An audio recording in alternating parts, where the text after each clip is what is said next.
Alright, welcome back. In this video we're going to discuss a little bit this case that we have here in front of us. This is part 2, incidentally, of the video where we did this smile makeover. I wanted to go ahead and show you the completion. So to give you a feel for what we actually did, we did in the first appointment, this patient, we did 7 crowns on the top. These two over here were already crowned, shade A1 LT with Emax, these two right here. That's 12 and 13. So we did 5 through 11 because he has crowns over here already. So the shade that the patient selected was A1 LT Emax. We talked about translucence. He selected the A1 LT Emax shade. So this is his smile beforehand. Of course, here's his retracted view. The plan was to do everything that was visible, aside from the ones that already had crowns. You know, basically each of his molars and a lot of his premolars had been crowned. So we talked through everything. He wanted me to send him a potential pre-op, you know, a proposal of what he might end up looking like at the end. And so I got online and grabbed a couple of pictures and used my superimposition software and plugged in, I think it's Pixelmatic is what I used, plugged in, you know, literally just copied and pasted and overlaid and all that stuff. So here's before and here's after. Emailed it off to him. He was pretty excited about what it looked like. You know, of course, those of us with a real discerning eye, yeah, not ideal. And I made sure to tell him, you know, this is a really rough estimate. This is based on me doing a little photoshopping, so to speak. So you don't want to rely on this as, you know, the gospel of what it's going to look like in the end. But he did like it. He was excited to see where he started out here and the potential to go from that to something better. So he asked me if I could add the lower. And so I grabbed a different picture. To me, this looks pretty cheesy. You know, where he is here to go to there. He did not want to be this white. He made that very clear. He wanted to match the crowns that he already had. He didn't want them to be toilet bowl or chiclets is what he said. But he did like this shape generally, where it closed all the spaces and made his teeth, you know, especially in this upper left anterior and upper right where the rotation is, made it all look a little more natural. So we went ahead and did step 1. And this, you know, I actually have a nice screen recording video, one of my previous YouTube videos that you hopefully have seen, walks you through the whole process of what we did. So after I got to reviewing this case, I decided I really did not like this buccal corridor profile of tooth number 11. It's tucked in. It's the way it was before. I think I designed it wrong, and so I had remilled it for when he came back to do the lowers. This one's tucked in. This one's too bulky. So I had this crown remilled, ready to go. The plan was we'd numb for the lower. We'd prep everything. You know, I'd cut this off, bond the new one in, and then design the lower teeth to that one. So he comes in, we talked about how everything was doing. He said it was great. He only had one concern, and it was not tooth number 11. His concern was tooth number 6 and this profile right there. So I literally just took a high speed and we straightened it. And you'll see in you know, the final post-op, it looks a lot less roundy there. It's much flatter. The emergence profile is a lot more favorable. But he was okay with this. He liked that one. He said it felt more natural than this one did. And my plan was to literally replicate that one to the other side. Anyway, so we got that all squared away for him by just smoothing that. And you'll see the post-op here in a second. But you'll see one of the challenges we had is his midline is not on. So that was an interesting challenge going into it. Here's his canine. Here's his other canine.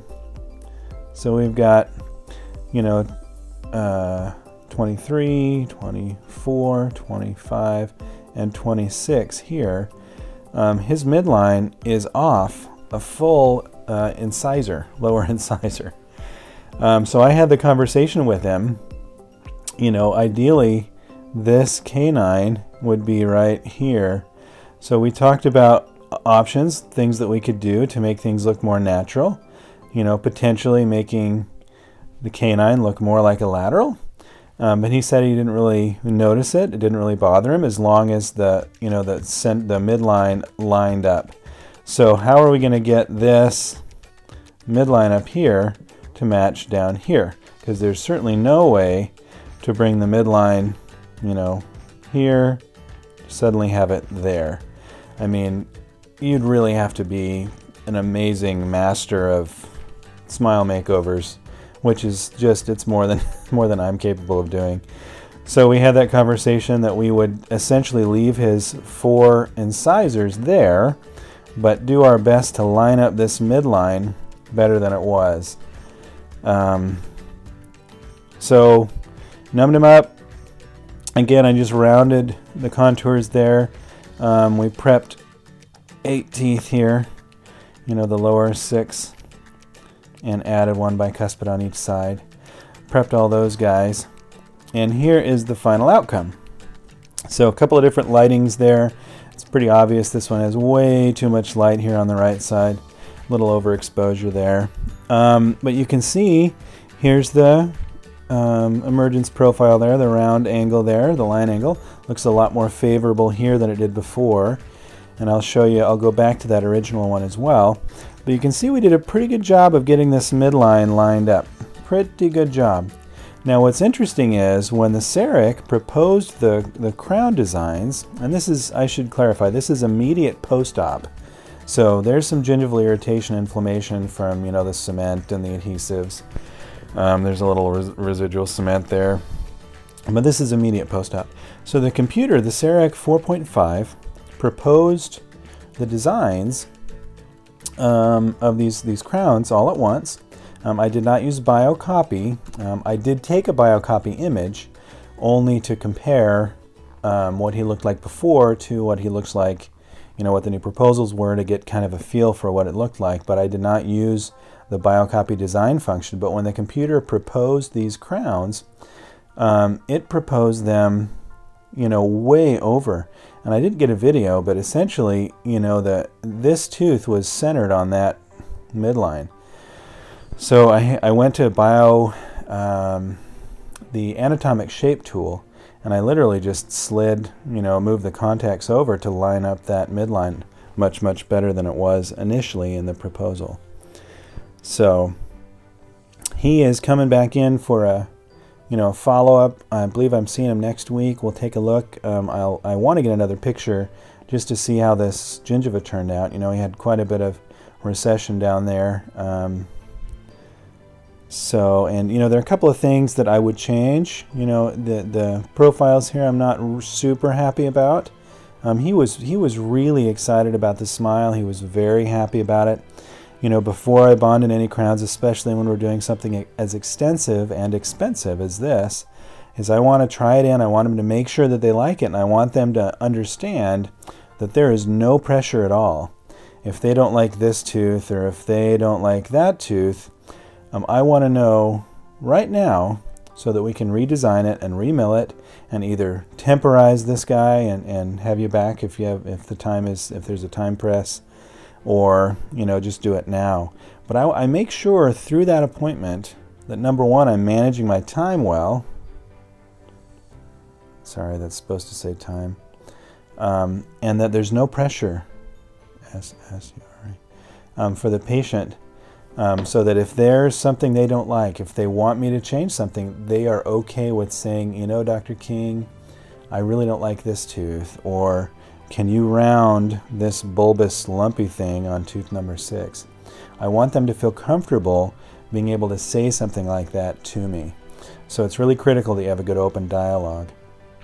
Anyway, so we redesigned everything. You know, at the top, when we designed these top 7 teeth, that total design process was 43 minutes, if you remember from the last video.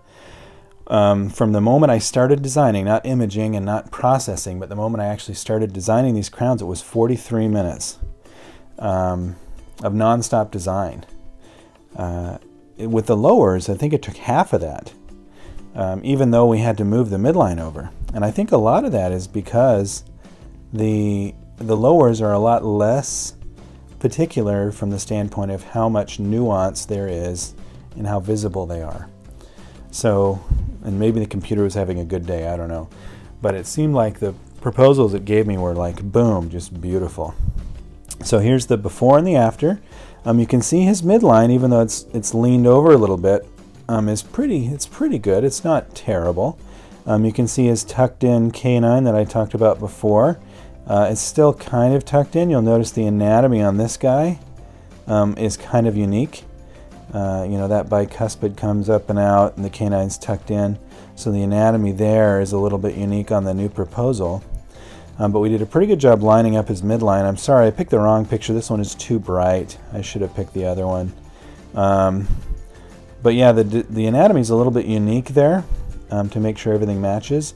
And again, like I said before, I wanted to design this with a little bit more, I wanted it to be a little more full, so to speak, rather than being tucked in like it is, so that it matched this guy over here.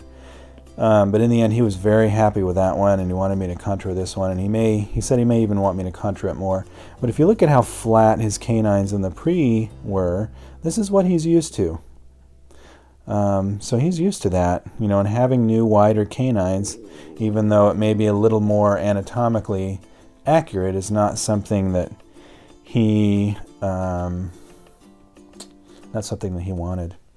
So here are the three stages: the before, the immediate post stage 1, where we did the uppers, which was tooth number 5 hiding, all the way around to tooth number 11. That was 7 teeth.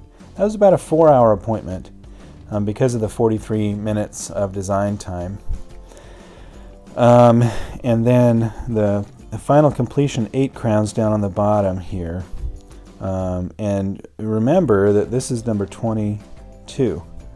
Normally, that tooth, number 22, would be back here. Of course, inside, not outside. But this would be number 22. But because of the way his teeth are and his jaw's oriented, here's 22, 3, 4, 5, 6, and 27. But he's got kind of a unique jaw setup there. So just for fun, here's the here's the the pre-proposal I sent him, the mock-up, I guess is what I'm looking for, with somebody else's teeth that happened to roughly match his mouth size, not perfectly obviously, superimposed over his face. And here's the post-op, total post-op, A1, again, that's A1 Emax LT.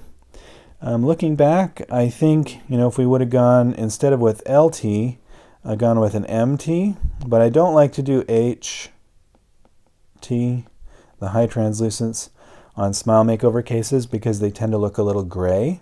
They look really old, so to speak. So probably I'd look toward MT if I were to do this case again, but he was very happy with a low translucence. He really liked it. And they matched, like I said, we'd done a couple other crowns over here, and all of his molars on both sides, top and bottom, had crowns, and so he was very happy with that. And then here's the before and the after.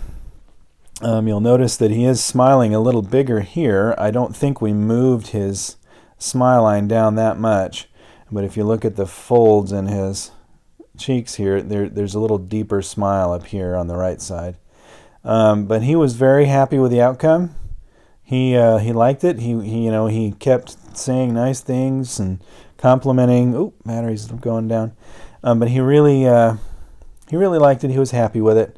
Generally, I'm very satisfied, happy with the outcome. A couple of things, like I said before, I'd change. This canine was a little bit tucked in, and some of the line angles here, and perhaps creating a little more worn effect instead of more, quote, virgin teeth effect. But he really, really liked it.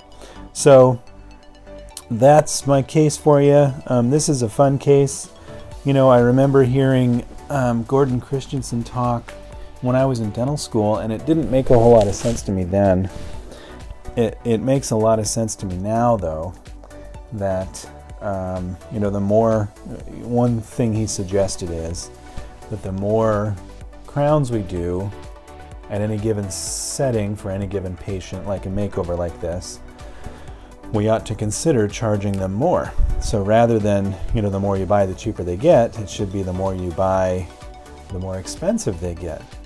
Because as you're adding, you know, instead of just the 2 centrals, you go to the laterals, and now the canines, and then the bicuspids, and then onto molars. These big makeover cases, they're a lot more stress for us as practitioners.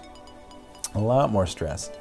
And ultimately they create a situation where we are, in a sense, married to our patient. So it's, you know, it's unique for a lot of reasons, but very challenging. And he said basically the reason we're charging more is for that heart muscle and stomach lining, you know, the stress and the worry. But in the end, I think his per unit fee that we charged was $875. That's a fairly low fee. I believe it was an insurance-driven fee. $875 per unit. There were no core buildups in any of those. Pretty straightforward stuff. You know, the second appointment was about 4 hours, so a total about 8 hours nonstop. He did leave for the middle 2 hours of each of those appointments. Once we got everything scanned, he took off and ran errands and came back. But generally a very good case. I'll certainly follow up and let you guys know how it turned out. Thanks again for subscribing and watching these videos. Hopefully they're valuable. I want them to be helpful. And if you have questions, please let me know. If you do post a comment and I don't respond, please remind me. I get a lot of things going on, and I want to respond as quick as I can, but sometimes, you know, you see that alert and it just sneaks past you. But thanks for watching. Again, please like and subscribe and share these videos if they're helpful with colleagues, with coworkers, with your whoever. Have a good night. Thanks. Bye-bye.